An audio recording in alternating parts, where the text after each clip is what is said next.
আমরা পুরো team wise খেলতেছি, সেটা কোচিং স্টাফ প্লেয়ার সবাই মিলে, না হলে হয়তো বা আমরা ফাইনালে উঠতে পারতাম না। অবিশ্বাস্য না। দেখেন, যুদ্ধক্ষেত্রে আপনি যখন নামবেন আপনার যেগুলো জিনিস আছে তো আপনি সেগুলো তো উজাড় করেই খেলবেন। তো আমাদের টিম ওয়াইজ খেলা যেটা হচ্ছে টিম ওয়াইজ গেম।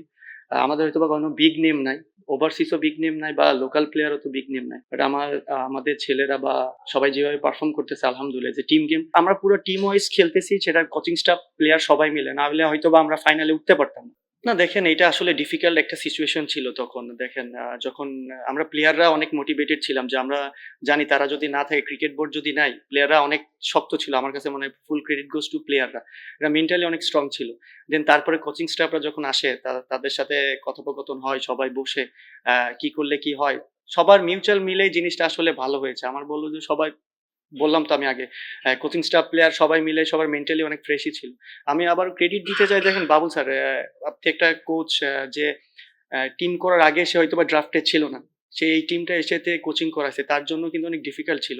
তার টিম কম্বিনেশন বা তার প্ল্যানিং অনেক কিছু কিন্তু ডিফিকাল্ট ছিল, বাট আমার কাছে মনে হয় ওনার প্ল্যানিং, একটা জিনিস আমি বলবো যে আমার আর বাবুল স্যারের ডিসিশন গুলো খুব মিলে যায়, হয়তো বা এই কারণে আমাদের পারফরমেন্সটা ভালো হইতেছে। না, কনভারসেশন যেটা আছে, দেন অপোনেন্ট নিয়ে আমরা সবসময় প্ল্যান করি, বাট আমাদের যে লিমিটেড প্লেয়ার আছে, দেখেন আমাদের কিন্তু ওরকম ওভারসিজও ব্যাকআপে যত ভালো ওভারসিজ নাই, বা ব্যাকআপে যেরকম লোকাল ভালো কোয়ালিটি ক্রিকেটারও নাই। আমি যেটা সত্যি কথা বললাম, আমাদের অনেক লিমিটেড ছিল। সেই ক্ষেত্রে আমাদের প্রচুর ডিসকাস হয় দুইজনের, যে কার এগেনস্টে কিভাবে কি করলে, বাট দুইজনের ওইটা মিলে যাইতো আর কি, মানে হয় না যে মিলে যায়, উনিও যেটা চাইতেছে আমিও সেটা চাইতেছি, এটা মিলে যাইতেছে এমন আর কি। বাট ওনার প্ল্যানিংটা অনেক ভালো ছিল, বাট আমাকে ওইটা হেল্প করছে মাঠে ক্যাপ্টেন্সি করার ক্ষেত্রে। না, না, এটা কে আসবে না আসবে আসলে এটা বলা মুশকিল। ক্রিকেট খেলায় যেকোনো সময় যেকোনো কিছু চেঞ্জ হইতে পারে। বাট যারা ভালো ক্রিকেট খেলবে আগামীকাল তারাই আসুক।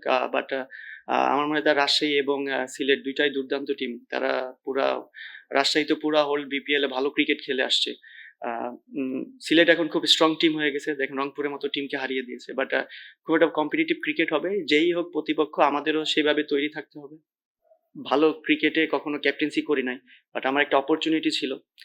আমার বিগত বছরগুলোতে যে এক্সপেরিয়েন্স গুলো হয়েছে, এটা আমি চেষ্টা করছি আমার মেধা থেকে করার জন্য। আমি জানি না কতটুকু আমি কমপ্লিট করতে পারছি।